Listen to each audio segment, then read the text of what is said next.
বাড়ি থেকে বেরোনোর সময়টাই না আজকে এক শালিক দেখেছি। এবার আমি না এই এক শালিক বিড়ালে পথ কাটা মন থেকে একটু হলেও মানি। যতই সবাই বলুক এই মডার্ন যুগে কেন এসব মানিস, কিন্তু এই দেখো যেই কথা সেই কাজ, বারবার হাতে সময় দেখে দেখে আমার হাত কিন্তু ব্যথা হয়ে গেল। ট্রেনটা কি ইচ্ছা করে ছাড়লাম, আমার 11টা থেকে কলেজ, 11:30 থেকে কলেজ, 11টা ট্রেনটাই আমি ধরি বেসিক্যালি। বারবার ঘড়ি দেখছি। আমার এক বন্ধু ওর নতুন বাইক কিনেছে, তা আমি স্টেশনে এসে ওকে একটু ফোন করলাম গল্প করার জন্য। তো আমাকে বলছে যে কলেজ যাচ্ছিস, দাঁড়া আমি রাস্তাতেই আছি, আসছি। এবার আসছি বলে প্রায় 15 মিনিট হয়ে গেছে, আমি ট্রেন ছেড়ে দিয়েছি, এখন আর ট্রেনও নেই আশেপাশে, আমার ক্লাসও করতে হবে। কিন্তু ওর তো দেখা নেই, আর বাইক চালাচ্ছে বলে বারবার আমি ফোনও করতে পারছি না। অ্যাট লাস্ট এসছে, না কথা রেখেছে, ছেলের কথার দাম আছে, থ্যাংক গড। এই রকম সিচুয়েশনে না ভীষণ কনফিউজিং লাগে। দেখো এইটা না আমাদের এখানকার স্কুল, এটা কিন্তু আমার স্কুল নয়, কিন্তু ঠাকুরনগরের একটা স্কুল। বেশ অনেকদিন ধরে ওকে বলছিলাম যে ভাই তুই তোর নতুন বাইকে কবে চড়াবি জাস্ট বল, কিন্তু আমারই সময় হচ্ছিল না, সুযোগও হচ্ছিল না। আজ হয়ে গেছে, ভালোই লাগছে। আর এই যে ঠাকুরনগর গোবরডাঙ্গা রাস্তাটায় আমি যতবারই এসেছি আর যখনই আসি শুধু রাতেই আসা হয়, সকালবেলাটা আসা হয় না। আর শীতের সকালে এসে এত ভালো লাগছে না, কলেজ না থাকলে আমি বলতাম চল আরও আধ ঘন্টা ঘুরে আসি, ভীষণ ভালো লাগছে। এই দুধারে মাঠের জমি, তারপর এখন নতুন নতুন ক্যাফে হচ্ছে এইসব ফাঁকা প্লটে, আর সামনে এরকম নিট অ্যান্ড ক্লিন একটা পিচ ঢালা রাস্তা, জাস্ট ওয়াও। তোমরা একটা রাস্তাটা উপভোগ করো। আমার আগে ঘামে ভেজা শরীরে বাড়ি ফেরার তারা,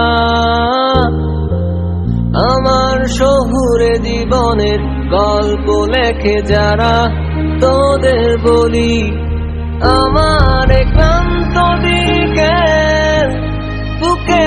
এসেই পড়েছি কলেজের সামনে, এবার নামার পালা, নেমে আবার দেখা করছি, চলো।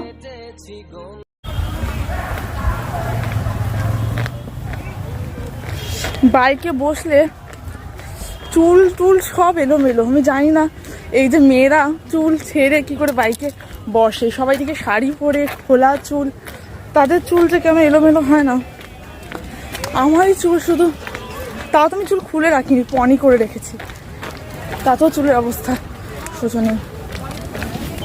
আর চলেই এসছি ডিপার্টমেন্টে। এখন ঘড়িতে এখন 11:25 বাজে, মাথা রক্ষে রুমে এখনও স্যার ঢোকেনি, যাই ক্লাসটা করি, আবার পরে না হয় ক্যামেরা অন করছি। আপাতত বাই, চলো টাটা। One eternity later.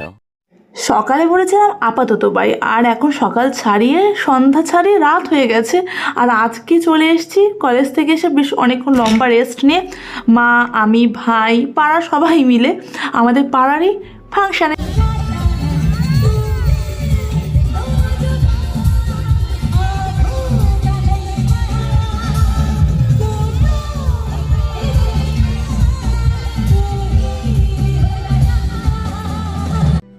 এরকম শীতকালে ফাংশানে না শুধু মুখ বন্ধ করে কিন্তু ফাংশন দেখা যায় না, তাই নিয়ে নিয়েছি ঘটি গরম।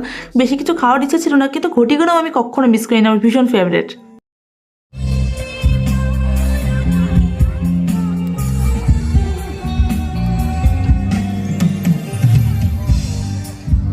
এই গানটা শুনলে আমি খুব ইমোশনাল হয়ে যাই। আর এই ফাংশনটা কালী পুজোর ফাংশন, যেটা পিছাতে পিছাতে ডিসেম্বরে হচ্ছে।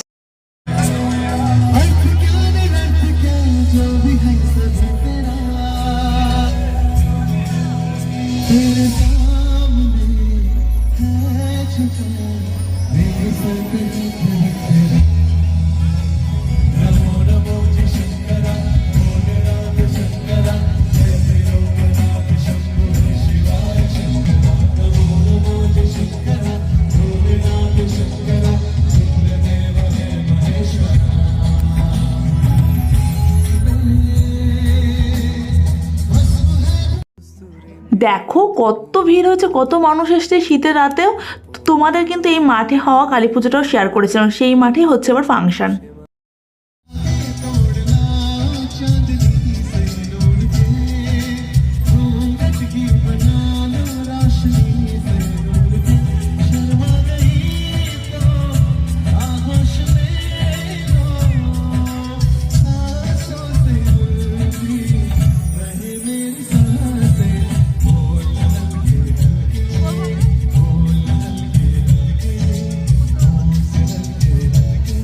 আচ্ছা, এখন যে গান গাইছে তাকে কে কে চিনতে পেরেছে বলো তো? এ কিন্তু সারেগামাপার সেই সায়ন আছে না, আসামেই বাড়ি ওর হয়তো।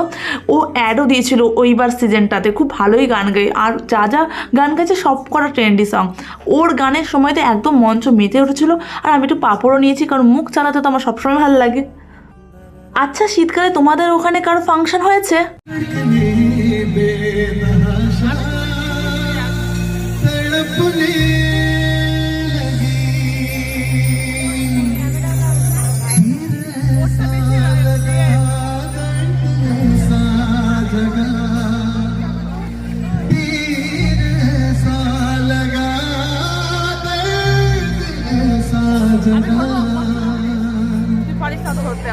छोट दिल पे वो खाई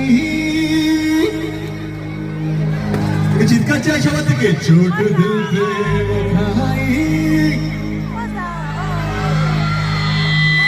এই তো এবার এসছে ছোট দিল पे वो खाई मजा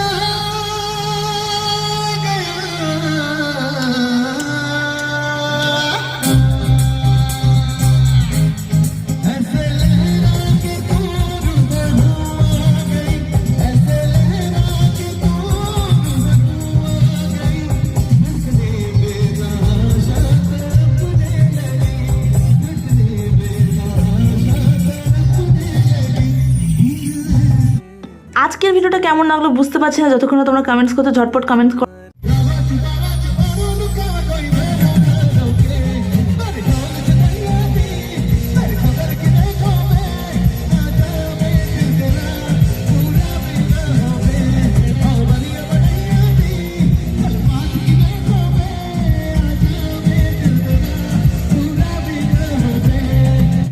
সাড়ে 11টা বেজে গেছে, আর এখন সায়ন নেমেও যাবে, আর একজন উঠবে, তার গান বাড়ি বসে শুনবো, কারণ বাড়ি থেকে ফাংশন পুরো শোনা যায়। চলো বাড়ি যাই, ঘুম পাচ্ছে, খুব ঠান্ডা লাগছে। ভিডিওটা ভালো লাগলে লাইক করো, পেজটাকে এখনো ফলো না করে তখন ঝটপট ফলো করো, ইনস্টাগ্রামেও ফলো করতে পারো, ইনস্টাতে ফলো করলে